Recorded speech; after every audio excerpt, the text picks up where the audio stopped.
जैसा कि आप जानते हैं हम अपने YouTube चैनल गुमनाम हिस्टोरिकल फैक्ट में कुरान सीरीज पर बात कर रहे हैं और आज हम अपने कुरान सीरीज में जिस कुरान के पारे का जिक्र करेंगे वो है 25वां पारा। जी हाँ, आज हम 25वें पारे पर बात करेंगे। 25वें पारे के अंदर 3 सूरतें सूरह गाफिर और सूरह फसलात और सूरह शूरा जो है ये मिलकर इस पारे को मुकम्मल करती हैं।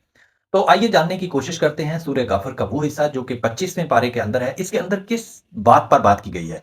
ये सबसे पहला जो इसके अंदर सूरह गाफिर जो 25वें पारे का मौजू है वो है फिरौन के खिलाफ एक मोमिन बंदे का ऐलान हक। जी हाँ, एक आले फिरौन से एक बंदा उठता है और वो हक की आवाज देता है, हक की तरफ पुकारता है अपने लोगों को, कहता है कि हजरत मूसा अलैहिस्सलाम सच्चे पैगंबर हैं।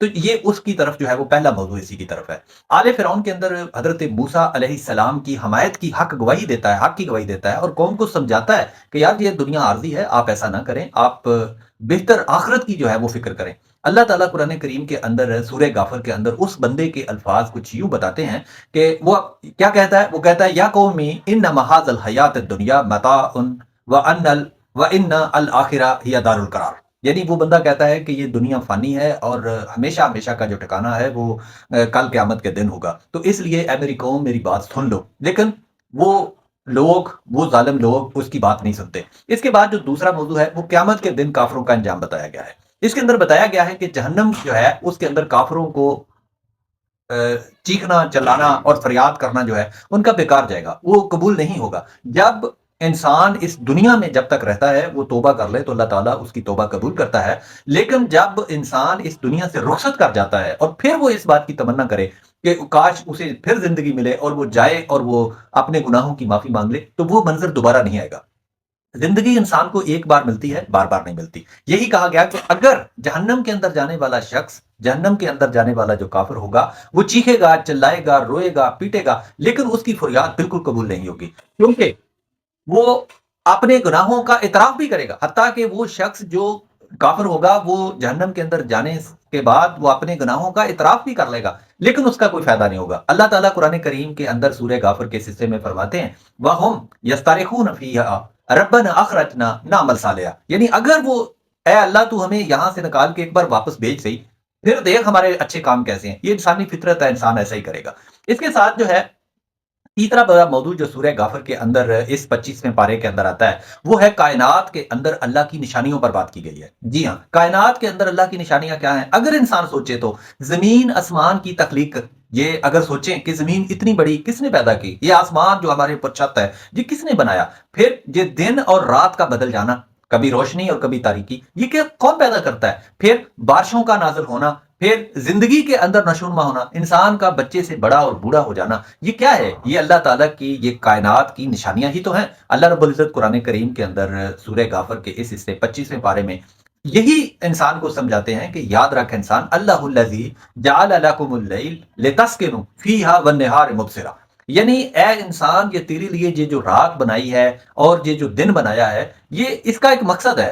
अगर रात सुकून के लिए बनाई है और दिन आपके कामकाज के लिए बनाई है, तो याद रख इसको बनाने वाला कोई खुदा है। ये कायनात की एक निशानियां हैं, ये मेरी निशानियां हैं, रब कहता है मेरी निशानियां हैं। इसके साथ ही दूसरी सूरत जो सूरह 25वें पारे के अंदर शुरू होती है वो सूरह फसलात है। इसके अंदर सबसे पहले तो कुरान की हकानियत पर बात होती है। कफार का रवैया कि वो कुरान सुनना पसंद नहीं करते, फिर वो शोर मचाते हैं और ताकि जो लोग भी ना सुन सकें। ये इंसान जो है जब किसी चीज से मुंह मोड़ लेता है तो वो इस तरह की हरकतें करता है। अल्लाह रब्बुल इज्जत कुरान करीम में इस बात सूरह फसलात के अंदर ये बताते हैं, वो क्या करते हैं, वकालल्लज़ीना कफरू ला तस्माउ, वकालल्लज़ीना कफरू ला तस्माउ लिहाज़ल कुरान वलगु फीहि लअल्लकुम तगलिबून। यानी ये याद रखें, इंसान ये करता है कि जब उसे कोई चीज पसंद नहीं आती, जब उसका दिल नहीं मानता कि मैं ये नहीं करना, तो फिर वो इतने गलत और इतने ओछे हथकंडे इस्तेमाल करता है कि आप, वो कुरान अगर कोई शख्स पढ़ रहा है, अल्लाह की किताब पढ़ रहा है, अल्लाह का कलाम भी पढ़ रहा है, तो वहां पर शोर करना शुरू कर देता है कि ना मैं सुनूं ना कोई मेरी बात सुने, ना इसको कुरान को कोई और सुने। तो अल्लाह ताला उनके बारे में ये बताता है कि वो ये लोग ऐसा करते हैं। फिर दूसरी उसके अंदर जो बात बताई गई है वो क्यामत के दिन की गवाही बताई गई है। जी हाँ, क्यामत के दिन इंसान के हाथ पांव गवाही देंगे। ये इंसान है, इंसान ऐसा है। सिर्फ ये दुनिया के अंदर अगर आप ये समझते हैं कि आज हम दुनिया के अंदर अगर कोई हमें कह दे कि यार तूने जो झूठ बोला, यार ये तूने ये किया या वो किया, तो बंदा साफ मुकर जाता है कि ना जी मैं तो बिल्कुल किया ही नहीं, मैं तो बिल्कुल धुला धराया हूं, ऐसा कुछ भी नहीं है, मैं बिल्कुल पाकीज़ा हूं। یہ انسان اس دنیا کے اندر انسانوں کے سامنے نہیں، کل قیامت کے دن بھی یہ مکر جائے گا کہ رب میں نے تو ایسا نہیں کیا، لیکن اللہ نے بڑا علاج کر کے رکھا ہے ہم انسانوں کا۔ وہ کیا ہوگا؟ اللہ نے کہا کہ الیوم نختم علی افواہہم وتکلمنا ایدیہم وتشہد ارجلہم بما کانوا یکتسبون۔ جی ہاں، یاد رکھو کل قیامت کے دن کیا ہوگا؟ کل قیامت کے دن یہ جو ہے نا ہمارے ہاتھ گواہی دیں گے۔ وَتُكَلِّمُنَا أَيْدِيهِمْ وَتَشْهَدُ، جی ہاں ایدیہم وتشہد، وہ ہاتھ ہمارے جو ہیں وہ گواہی دیں گے، اور ہمارے پاؤں بتائیں گے کہ اس راستے سے یہ مجھے لے کر گیا تھا، یہ ہاتھ بتائیں گے کہ ان ہاتھوں کے ساتھ میرے ساتھ یہ سب کرتا رہا ہے۔ یعنی ہمارے جسم کے ہمارے ہی پارٹس، ہماری باڈی کے حصے جو ہیں یہ خود گواہی دیں گے کہ خدا اس نے تو میرے ساتھ یہ کیا تھا، یہ جھوٹ بول رہا ہے، یہ مانتا نہیں ہے۔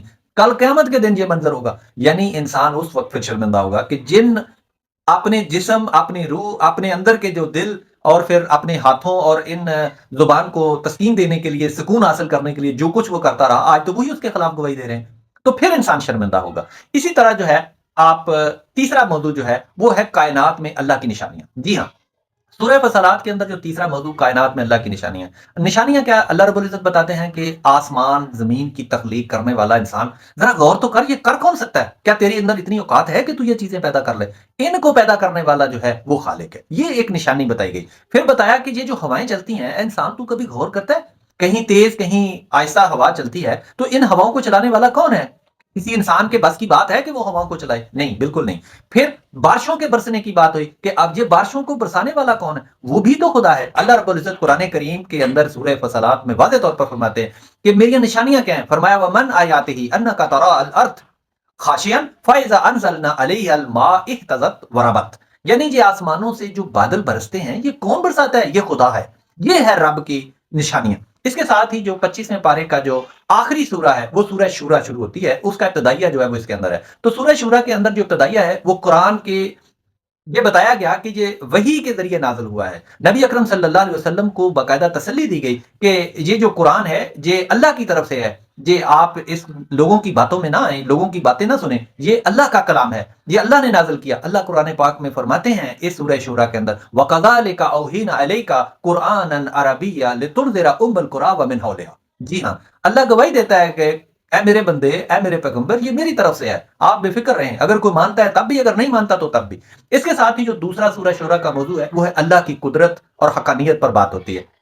وہ آسمان زمین کی سلطنت صرف اللہ کے پاس ہے۔ اللہ قرآن کریم اس سورہ شورا کے اس ابتدائیہ حصہ جو 25ویں پارے کا اختتام ہے اس میں بتاتے ہیں کہ دیکھیں یہ کائنات کی جو بھی چیز ہے وہ میرے اختیار میں ہے، جو بھی چیز ہے، جو سلطنت ہے، یہ میری ہے۔ اللہ کا فرمان ہے لہو ملک السماوات والارض، جی ہاں، ملک السماوات والارض، وہ زمین اور آسمانوں کا مالک ہے۔ یاد رکھیں یہ ہے قرآن، اگر آپ پڑھیں تو ہو سکتا ہے آپ کو بہتر سمجھ آئے گی۔